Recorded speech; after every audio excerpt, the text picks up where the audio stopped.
Thanks so much, Matt. Really excited to be presenting along with this cohort of very, very cool companies. And it's great for me to have an opportunity to share more about our vision here at itselectric for decarbonizing transportation in cities. And in particular, we estimate there's about 40 million drivers in the US that park their cars on city streets. And without affordable and convenient EV charging, switching from a gas to an electric car is out of the question for these drivers. And this is happening even as we see increased demand for electric vehicles. And as following the CARB decision to ban the sale of new internal combustion engines, solving this problem for city drivers is becoming more critical. So our solution is to deploy a network of curbside level 2 EV chargers in cities across the US. This is obviously going to be a tremendous investment in our infrastructure. And so what we've done is to make this process as simple and frictionless as possible. And it's how we power the chargers. What we do is we find existing spare capacity in the adjacent private property, and we bring that power out to a publicly accessible charger. So this is a behind the meter approach. The advantage of this is that we don't have to go out into the street and connect directly to the utility main. So we save time and money by avoiding the costly and time-consuming process of connecting directly to the utility. In return for that spare capacity from the adjacent private property, we share revenue from that charger post. This is exciting for us because what we do is we build advocacy with our communities. Because we're making literal partners with people who live in the community around the deployment of EV charging infrastructure. We install these chargers at no cost to the property owner. We're able to actually make the economics work within a 2-year payback, even without any public incentives or financing, which we'll certainly be pursuing. Once that charger goes live, the host properties will receive enough revenue based on a fairly low utilization model that they could really offset a good portion of their energy budget for the year. In addition to sort of 1- and 2-family homes, really any property that has curbside and that spare capacity can host an itselectric charger. So we're talking about schools, religious buildings, university campuses, multi-unit dwellings. Really, this is a problem that lots of different property profiles can help contribute to solving. Because we can be flexible about where we locate our chargers, we're not limited by grid infrastructure projects. We can deploy in communities that have that spare capacity. It lets us really align our deployments with priorities that public officials have for EV charging. That lets us meet financing requirements in the infrastructure bill for Justice 40 communities, and really, again, sort of lets us be in communities right now that are very underserved by EV charging, even as these communities do see increasing demand. To accelerate adoption, we actually have a unique hardware configuration. It's based on a charging post model that we see being deployed in the EU. Which features a detachable cord. So this is a cord that the driver keeps with them, and then they plug one end into the post, and the other end goes into the car. The cord locks on both ends, so it can't be removed, and the charging starts. When the charging is done, the driver takes that cord with them in the car, and all you have left on the street is this nice, clean profile. We decided to develop this hardware profile because we don't see these being available right now. As far as we know, we're the only company in North America that has a functional EV charger with this detachable cord. And we know that it's something our municipal partners are specifically looking for. And for us, this is also how we see deploying in sort of dense neighborhoods, dense residential neighborhoods where property owners aren't going to want to see something that looks like a gas pump in front of their house. We see opportunities to expand our offerings beyond just simple EV charging. It will be easy for us to include other technology that's in the civic interest. Our next generation of technology that we're working on now will feature a sidewalk side micro mobility charger port. We know that this is another priority that our municipal partners have. And then also this charger post can become a platform for other kinds of civic technology. Allows us to sort of expand our access. And it also allows us to find revenue streams that go beyond simple EV charging. That will certainly be the core of our business model, fees that we charge drivers. 30 seconds. But we see opportunities to monetize the use of this. In a way, we're sort of hacking the need for EV charging, which is immediate, to offer other things as a platform for other types of technologies. We are in the midst of our pre-seed raise. We're raising $1 million as part of this raise. We're about 80% between money wired in and commitments. So we are still looking for a few more investors to come in. And time is up. Maybe some of those investors are here now. Hi, everyone. Hi, Thanks everyone. so much. And thank you for pitching. Thanks for sharing. It's very interesting what you guys are. You went through generator, right? I forgot to add that. Yes. We were part of the first generator sustainability cohort.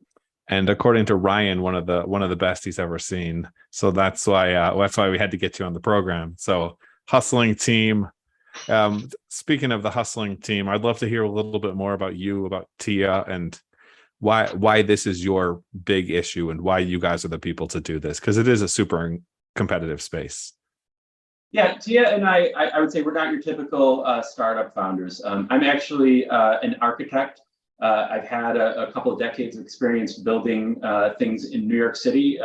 So a lot of familiarity with the process around basically, what I would say, digging holes and putting stuff in them.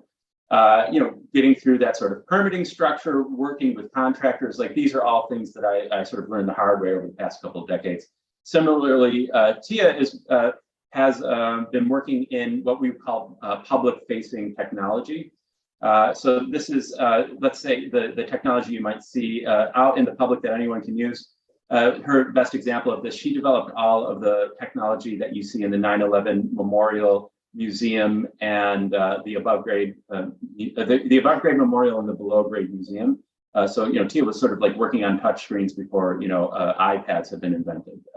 So those kind of combination of building stuff and thinking about how the public interfaces with technology is sort of where we're coming from.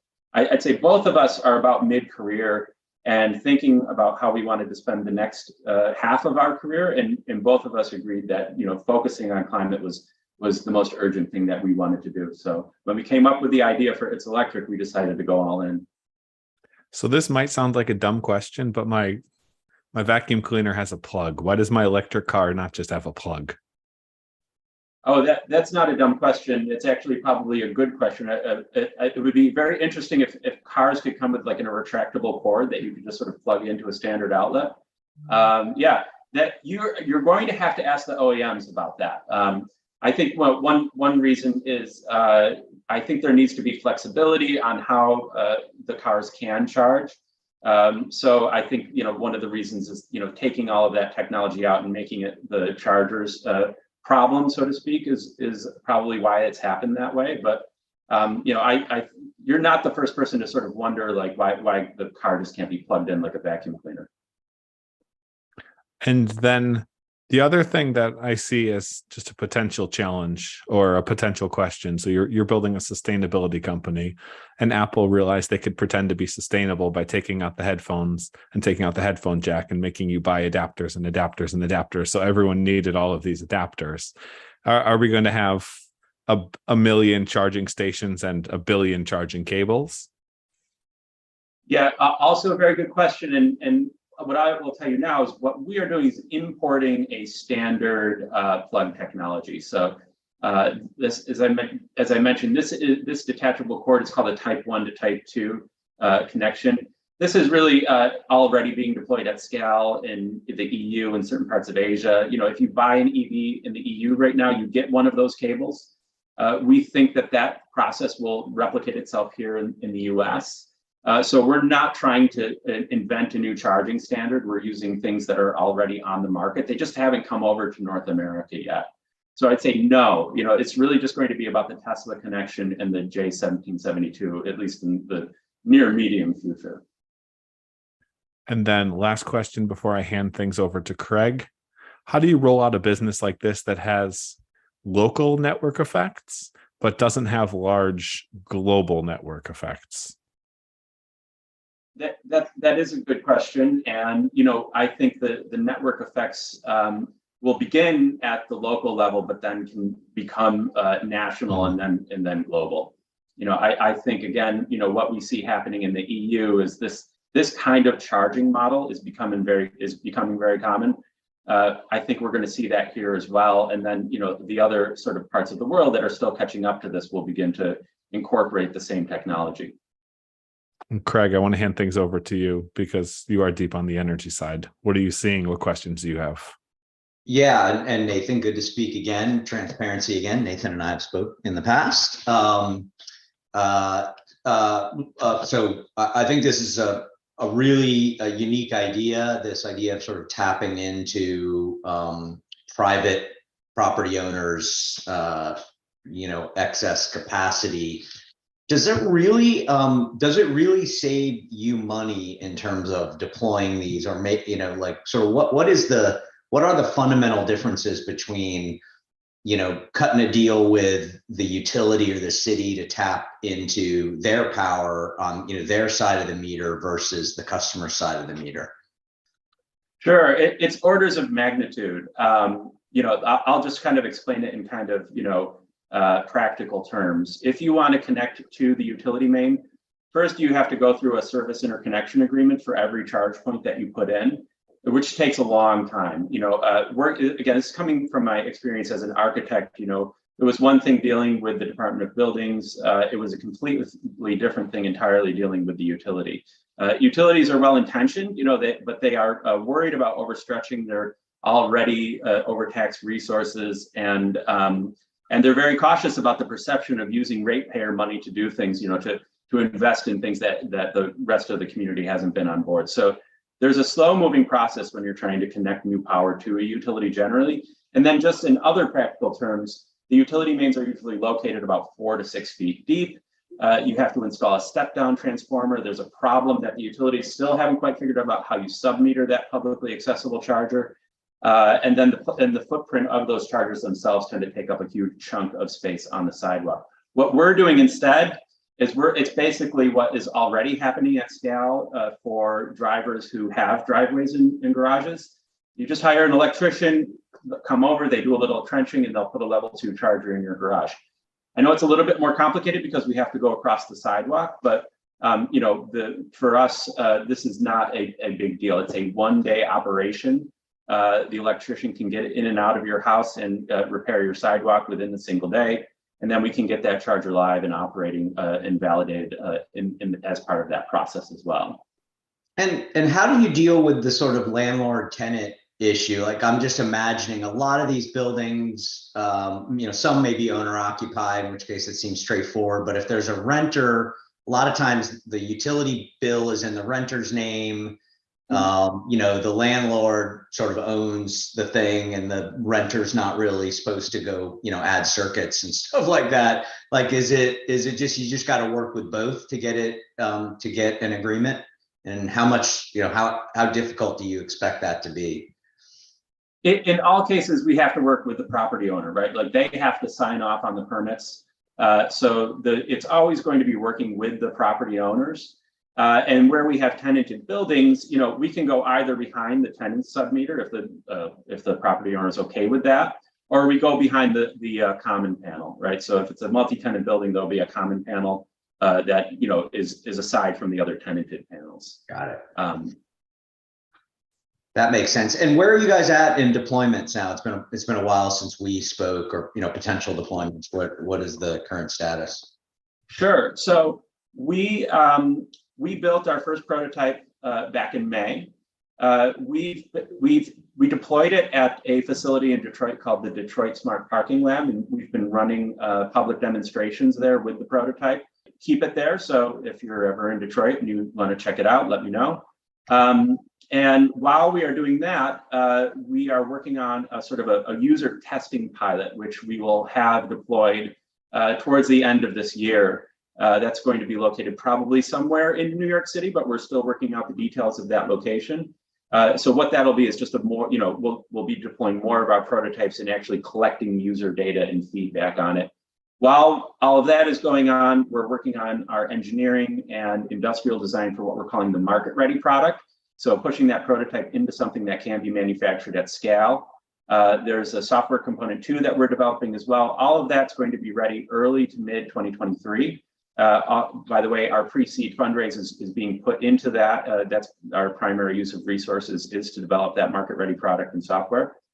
And once all of that software and market-ready product is working, the other thing that we're doing right now is working really hard with our potential municipal partners for early stage pilots next year. So by the time we go out for our next fundraise, we will be able to point to publicly deployed EV chargers that are earning revenue.